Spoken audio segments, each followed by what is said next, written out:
नमस्कार दोस्तों, इन्फ्राटूल्स के नए एपिसोड में आपका स्वागत है। तो चलिए शुरू करते हैं। पहले खबर की शुरुआत करते हैं महाराष्ट्र से, जहां पर दोस्तों महाराष्ट्र की और एक सिटी लगातार ग्रो होते जा रही है और अब इसके शेंद्र बिल्किन इंडस्ट्रियल एरिया में मल्टीपल प्लॉट्स अलॉट किए गए हैं कंपनीज को इन्वेस्टमेंट्स के लिए। दोस्तों और एक सिटी काफी सक्सेसफुल प्रोजेक्ट है, दिल्ली मुंबई इंडस्ट्रियल कॉरिडोर का 10,000 एकड़ से ऊपर के एरिया में बन रही है और यहाँ पर ऑलमोस्ट पूरी की पूरी लैंड अलॉट की जा चुकी है इन्वेस्टर्स को। और अभी जो थोड़ी सी बची कुची लैंड थी वो भी यहाँ पर अलॉट की जा रही है कंपनीज को। अभी society techno services, loan best India, Swatantra paper, Alankar engineering, इस तरह की 5-6 कंपनीज को यहाँ पर लैंड अलॉट की गई है, जो कुल मिलाकर 200 करोड़ रुपए से ऊपर की इन्वेस्टमेंट यहाँ पर करेंगे और इसके चलते 1000 से ज्यादा जॉब्स यहाँ पर जनरेट हो पाएंगी। अगली दो अपडेट बेंगलोर से है, जहाँ पर अमेरिकन IT कंपनी किंड्रिल के द्वारा एक AI लैब सेटअप की जाएगी बेंगलोर के अंदर और भारत के लिए उन्होंने अगले 3 सालों के लिए जो $2.25 बिलियन का इन्वेस्टमेंट प्लान अभी अनाउंस किया है, उसी का ये हिस्सा होगा। दोस्तों बेसिकली यहाँ पर जो इन्वेस्टमेंट इन्होंने अभी अनाउंस की है, इसका मेजॉरिटी ऑफ द चंक इसी AI लैब के ऊपर खर्च किया जाएगा। बाकी पैसे अलग अलग स्टेट्स में इन्वेस्ट किए जाएंगे। इकोनॉमिक हेल्थ, आर्टिफिशियल इंटेलिजेंस और साइबर सिक्योरिटी, इन 3 एरियाज में इनके ऊपर बड़े स्किल पर काम किया जाएगा। इनका टारगेट ये भी है कि भारत के अंदर IT के एरिया में वो 2 लाख से ज्यादा लोगों को ट्रेन भी करेंगे। अगली दोस्तों अपडेट केरला से है, जहां पर दोस्तों केरला सरकार के द्वारा जुडिशियल सिटी का डिजाइन फाइनलाइज कर दिया गया है और अभी डिसाइड ये हुआ है कि जुडिशियल सिटी 27 एकर्स की एरिया में डेवलप की जाएगी। दोस्तों जुडिशियल सिटी काफी पुराना प्रोजेक्ट है केरला सरकार का, जिसको कलमसरी टाउन में बनाया जाएगा, जो कि इंडस्ट्रियल हब है केरला की एर्नाकुलम के पास। HMT की लैंड जो कि अभी खाली पड़ी है, वहीं पर ही जुडिशियल सिटी बनकर तैयार होगी, जहां पर 28 लाख स्क्वायर फीट के एरिया में एक हाई कोर्ट कॉम्प्लेक्स बनेगा, जिसमें 60 कोर्ट हॉल्स होंगे, एक जुडिशियल अकेडमी, एक मेडिटेशन सेंटर, जजेस के ऑफिस, एडवोकेट के ऑफिस, लॉयर्स चैम्बर्स, इसके अलावा स्टाफ क्वार्टर्स भी यहाँ पर तैयार किए जाएंगे। फिलहाल जो लैंड इसके लिए शॉर्टलिस्ट की गई है, उसको लेकर कोर्ट के अंदर एक केस चल रहा है, लेकिन केरला सरकार को उम्मीद है कि वो प्रॉब्लम जल्द सॉल्व हो जाएगी और उसी डिसीजन के बेसिस पर यहाँ पर अभी डिजाइन भी फाइनलाइज किया गया है। ओवरऑल अगले 10-15 सालों के अंदर अंदर धीरे धीरे ये प्रोजेक्ट कंप्लीट किया जाएगा। अगली दो अपडेट पुणे से है, जहाँ पर दोस्तों Ganesh Khind double decker flyover की एक काम अभी पब्लिक यूज के लिए तैयार है और इसको महाराष्ट्र के CM के द्वारा इनॉग्रेट भी कर दिया गया है। दोस्तों double decker flyover university road पर बनाया गया है, Pune metropolitan region development authority के द्वारा। औंध से शिवाजी नगर के बीच में बन रहा है और ये पुणे मेट्रो लाइन 3 का हिस्सा है, जहाँ पर लोअर डेक व्हीकल्स के लिए होगा, जबकि अपर डेक मेट्रो के लिए होगा। 1.7 किलोमीटर की इसकी टोटल लेंथ है और अभी 3 लेन्स की एक ही साइड को यहाँ पर पब्लिक यूज के लिए ओपन किया गया है। औंध और शिवाजी नगर इन दोनों प्लेसेस पर रैम्प्स भी कंप्लीट हो चुके हैं, 2 जगह पर भी रैम्प्स बनाए जा रहे हैं। मोस्ट प्रोबेबली अगले 1-2 महीने के अंदर अंदर इसकी दूसरी आर्म को भी ओपन कर दिया जाएगा। अगली दोस्तों अपडेट उड़ीसा से है, जहां पर उड़ीसा सरकार की state level single window clearance authority के द्वारा 18 और इन्वेस्टमेंट प्रपोजल्स को अप्रूवल दे दी गई है स्टेट के अंदर और इसके चलते उड़ीसा में 4515 करोड़ रुपए की और इन्वेस्टमेंट आ पाएगी। तो दोस्तों ये इन्वेस्टमेंट उड़ीसा के अंदर green energy, waste management, pharmaceuticals, tourism, steel, electric vehicles, IT और फूड प्रोसेसिंग के एरिया में आती हुई दिखाई देगी। अगर कुछ मेजर प्रपोजल्स की बात करूं तो इनोक्स सोलर के द्वारा 283 करोड़ रुपए इन्वेस्ट किए जाएंगे ढेंकानाल के अंदर। गंजम डिस्ट्रिक्ट के अंदर 750 करोड़ रुपए की एक सोलर सेल फैसिलिटी। जगत सिंहपुर में हॉस्पिटैलिटी बिल्डर्स के ऊपर 363 करोड़ रुपए, जबकि कोणार्क इस्पात के द्वारा 990 करोड़ रुपए की इन्वेस्टमेंट की जाएगी स्टील और पावर प्लांट्स के ऊपर, जो अलग अलग डिस्ट्रिक्ट्स के अंदर होने वाली है। ओवरऑल इन सभी प्रपोजल्स के चलते उड़ीसा के अंदर 8200 नई जॉब जनरेट हो पाएंगी। अगली दो अपडेट असम से है, जहां पर असम कैबिनेट के द्वारा एक बड़ा स्किल डेवलपमेंट प्रोग्राम अप्रूव किया गया है स्टेट के अंदर और इसके ऊपर 600 करोड़ रुपए के आसपास खर्च करने की प्लानिंग की गई है। तो दोस्तों ये प्रोजेक्ट असम सरकार टाटा ग्रुप के साथ मिलकर इंप्लीमेंट करने वाली है, जहां पर 75% of the funding Tata group के द्वारा ही दी जाएगी। हब एंड स्पोक मॉडल पर ये सभी की सभी फैसिलिटीज यहाँ पर बनाकर तैयार की जाएंगी। इसमें 50 हब्स होंगी, जबकि 500 के आसपास स्पोक्स फैसिलिटी होंगी। पहले फेज में 10 हब्स और 70 स्पोक्स फैसिलिटी तैयार की जाएंगी।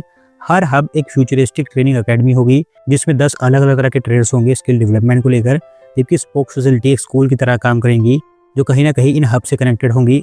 सर्व शिक्षा अभियान को यहाँ पर नोडल एजेंसी बनाया गया है इनको बनाने के लिए और इनको चलाने के लिए, और मोस्ट प्रोबेबली इसी साल के अंदर अंदर ये प्रोग्राम स्टार्ट हो जाएगा। अगली दोस्तों अपडेट उत्तराखंड से है, जहाँ पर दोस्तों हमारी रेलवे के द्वारा टनकपुर बागेश्वर रेल लाइन की DPR फाइनली कंप्लीट कर दी गई है और अभी इसके ऊपर फर्दर कंसल्टेशंस की जा रही हैं। दोस्तों ये रेल लाइन ओवरऑल 170 किलोमीटर लंबी होगी और ये एक बहुत ही ज़्यादा पुराना प्रोजेक्ट है, 100 साल से भी पेंडिंग है। 1911-12 के आसपास ब्रिटिशर्स के दौरान इसको लेकर प्रपोजल सामने रखा गया था, लेकिन उसके बाद कभी प्रोजेक्ट आगे बढ़ ही नहीं पाया। पर अब क्योंकि फाइनली इसकी डीपीआर तैयार हो गई है तो एक मेजर माइलस्टोन यहाँ पर अचीव किया गया है। चंपावत, बागेश्वर, पिथौरागढ़ और अल्मोड़ा इन 4 डिस्ट्रिक्ट्स के अंदर रेल कनेक्टिविटी इसके चलते बड़े स्केल पर इंप्रूव हो पाएगी। और क्योंकि दोस्तों ये रेल लाइन पूरे हिली एरिया में बनकर तैयार होगी तो 48,692 करोड़ रुपये इसका खर्च आएगा इसको बनाने के लिए। और अभी उम्मीद यही है कि आगे यहाँ पर हमें डिलेस देखने को नहीं मिलेंगे। अगली 2 अपडेट बेंगलोर से है, जहाँ पर दोस्तों कर्नाटक सरकार के द्वारा Surya city sports complex plan unveil कर दिया गया है। और सब बताया गया है कि इसी के अंतर्गत भारत का सेकंड लार्जेस्ट क्रिकेट स्टेडियम भी बनकर तैयार होगा 60,000 की कैपेसिटी के साथ। दोस्तों इस स्पोर्ट्स कॉम्प्लेक्स के बारे में मैंने आपको पहले भी बताया था कि ये बोमासिंद्रा लोकेलिटी के अंतर्गत बनकर तैयार होगा। अभी इसके पूरे प्लान अनवेल किए गए हैं। 75 एकड़ के एरिया में फैला होगा, जहाँ पर मल्टीपल इंडोर और outdoor arenas, Olympic size swimming pools, advance training centres और एक मॉडर्न जिम भी तैयार किया जाएगा। कॉम्प्लीमेंट्री फैसिलिटीज जैसे कि होटल्स, गेस्ट हाउसेस, हॉस्टल्स और एक कन्वेंशन हॉल भी यहाँ पर तैयार होगा। 1650 करोड़ रुपये यहाँ पर खर्च किए जाएंगे और कर्नाटक सरकार ये टारगेट कर रही है कि इस साल के अंदर अंदर इसका कंस्ट्रक्शन लॉन्च कर दिया जाए। अगली 2 अपडेट बिहार से है, जहाँ पर हमारे प्राइम मिनिस्टर के द्वारा मल्टीपल डेवलपमेंट प्रोजेक्ट्स लॉन्च किए गए हैं बिहार के अंदर और इसके ऊपर भारत सरकार कुल मिलाकर 13,000 करोड़ रुपये खर्च कर रही है। दोस्तों कुछ मेजर प्रोजेक्ट्स की बात करूँ तो बक्सर थर्मल पावर प्लांट में 660 मेगावाट की यूनिट लॉन्च की गई है और कुल मिलाकर 6,880 करोड़ रुपये खर्च किए जा रहे हैं इस पावर प्लांट के ऊपर। गया से दिल्ली के बीच एक अमृत भारत एक्सप्रेस, जबकि वैशाली से कोडरमा के बीच एक बुद्धिस्ट सर्किट ट्रेन को भी लॉन्च किया गया है। 6 लेन का और 1.86 किलोमीटर लंबा ओंटा सिमरिया ब्रिज भी यहाँ पर लॉन्च किया गया है, जिसके ऊपर 1,870 करोड़ रुपये खर्च किए गए हैं। और इसके बारे में बताया गया है कि ये बिहार का widest extra डोस्ट cable stayed bridge है, जिसकी विड्थ 34 मीटर के आसपास है। इसके अलावा नमामि गंगे और हेल्थ केयर प्रोजेक्ट्स भी यहाँ पर लॉन्च किए गए हैं।